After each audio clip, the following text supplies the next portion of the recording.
Merci. Merci beaucoup et bonsoir à tout le monde. Excusez-moi de mon retard, j'étais à Paris 8 où j'étais invité pour animer une conférence sur le droit des femmes. Donc je m'en excuse, mais j'avais déjà prévenu que je ne savais même pas que j'allais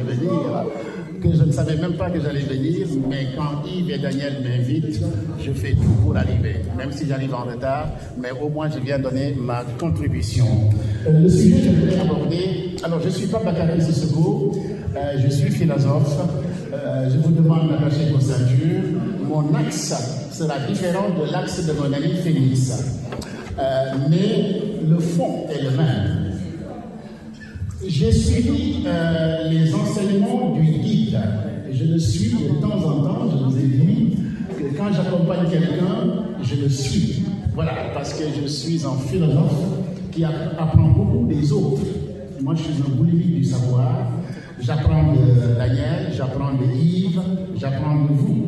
Et donc, je suis ce que Yves fait.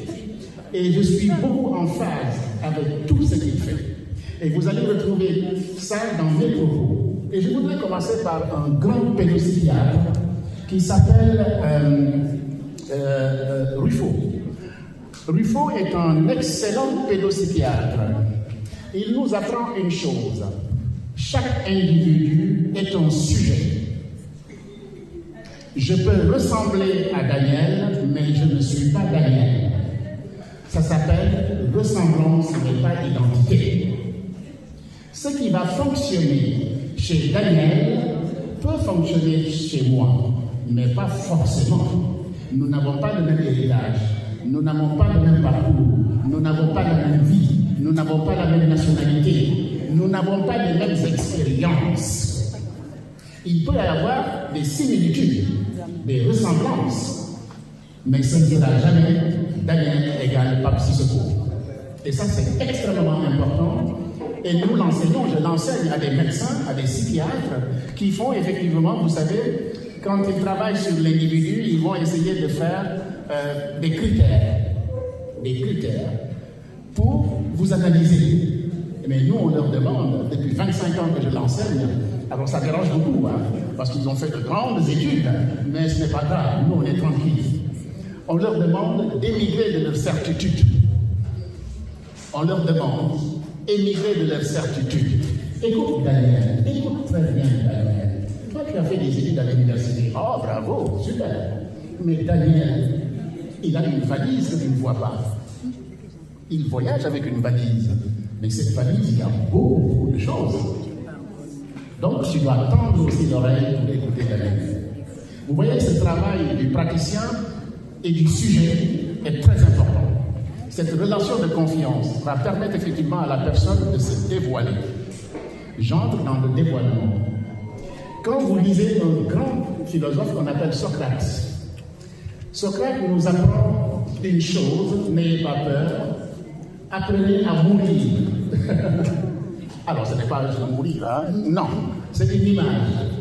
Il vous demande tout simplement, dans la théorie de la connaissance, si tu veux aller plus loin, plus haut, si tu es chargé, si tu as du plomb sur les pieds, est-ce que tu peux t'envoler? Ce n'est pas possible.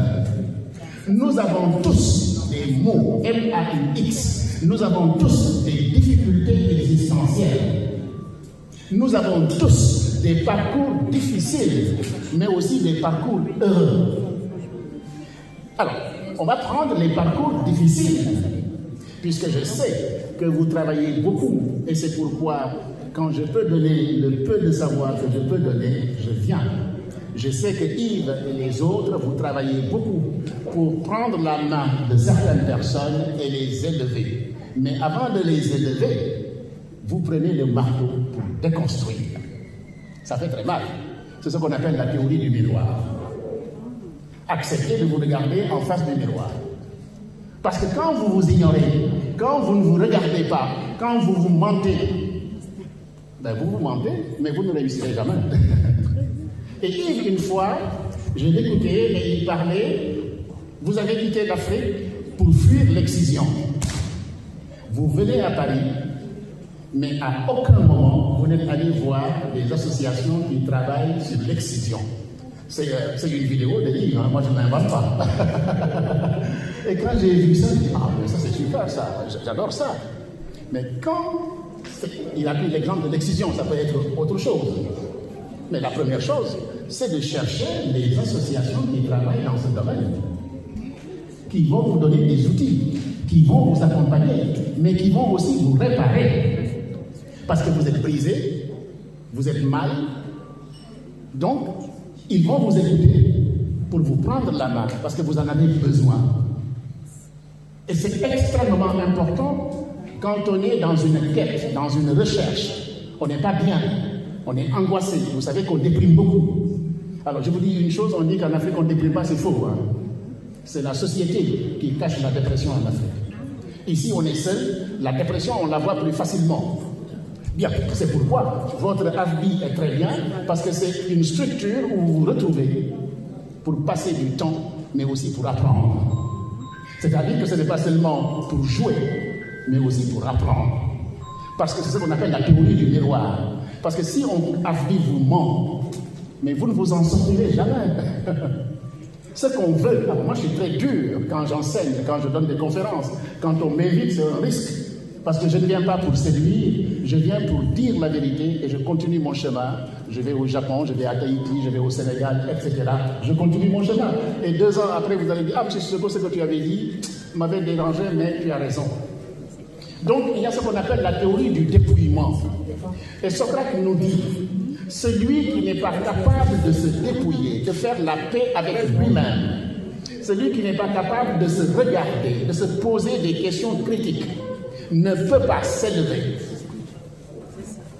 Et c'est le travail, il me semble, si je me trompe, dites-moi, que le guide fait. En tout cas, je l'écoute beaucoup. Moi, je travaille les gens. Ce n'est pas pour le flatter, je n'ai besoin de rien. Mais le guide, c'est le travail qu'il fait. Et un travail fondamental de déconstruction. De déconstruction. Pour, tu mets tout à plat, tu te regardes et tu traces. Mais Daniel guide les autres, vous avez donné des béquilles. C'est-à-dire que maintenant, vous êtes bien armés. Ce sont les propos aussi de mon ami Félix. Vous êtes bien armés pour vous conduire. Vous serez un souverain, vous serez seul, vous pouvez agir. On vous a donné des outils. Et ces outils sont fondamentaux. Et quand j'enseigne, je dis, attention, les outils, ce n'est pas seulement moi, ce n'est pas Félix, mais c'est aussi cette jeune dame qui est en face de moi, qui sait des choses que moi, je ne sais pas. Donc, sachons nous écouter, sachons lire aussi dans les livres, les associations, la famille, les liens sociaux, et après vous faites l'entonnoir. C'est-à-dire que vous avez comme Google. Quand vous cherchez quelque chose dans Google, vous avez une panoplie. Alors si vous êtes un enfant, vous avalez tout. Après, vous avez la constipation. Si vous êtes un adulte qui a une expérience, vous faites la synthèse et vous prenez l'essentiel. Cet essentiel-là qui va nous conduire effectivement à bien agir. Il est toujours important de savoir qui on est. C'est ce qu'on appelle la question de l'identité. Qui suis-je? Qui suis-je? Si vous ne savez pas qui vous êtes, ce n'est pas la peine d'avancer parce que vous allez vous égarer. Un architecte qui construit une maison, il n'a pas de plan, mais la maison va s'écrouler. La fondation, c'est la connaissance que vous avez mise en place à partir de la déconstruction que vous avez faite. Le mal-être, l'anxiété, les violences intrafamiliales, les jalousies, la sorcellerie, etc., etc. Et Socrate, mon maître à penser, me dit, apprenez à vous dépouiller.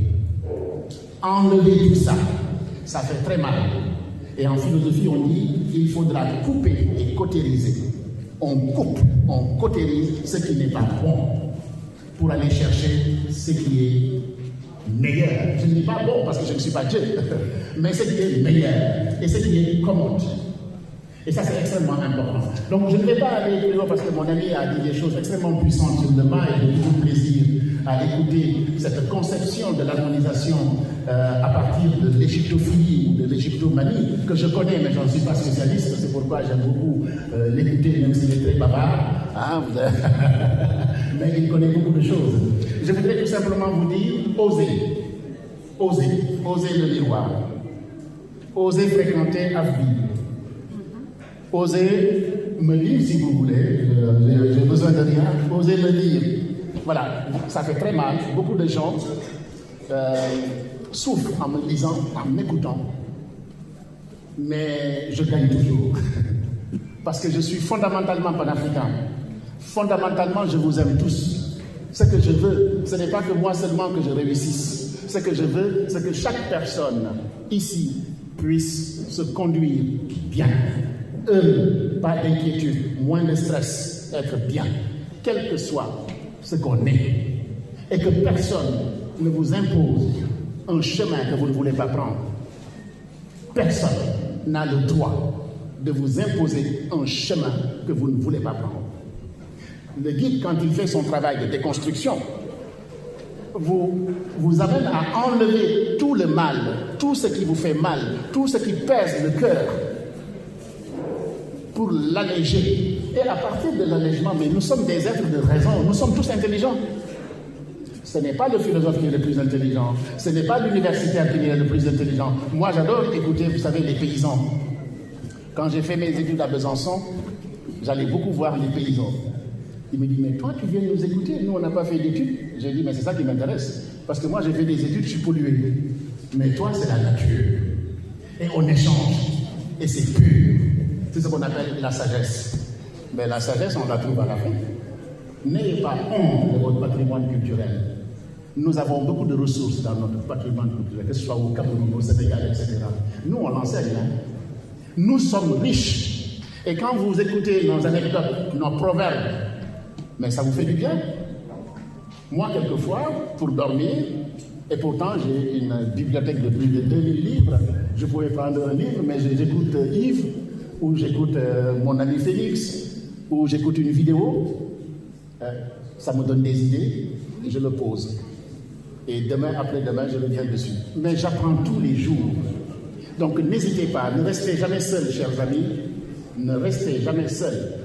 Vous avez des problèmes, il y a toujours des solutions. Mais pour qu'un problème soit réglé, il faut être prêt à le régler. Il faut être prêt à s'écouter. Il faut être prêt pour se vider, se faire mal. Se découvrir fait mal. Se découvrir fait très mal. C'est ce qu'on appelle la théorie du miroir. La théorie du miroir. Ça nous montre là où ça ne va pas.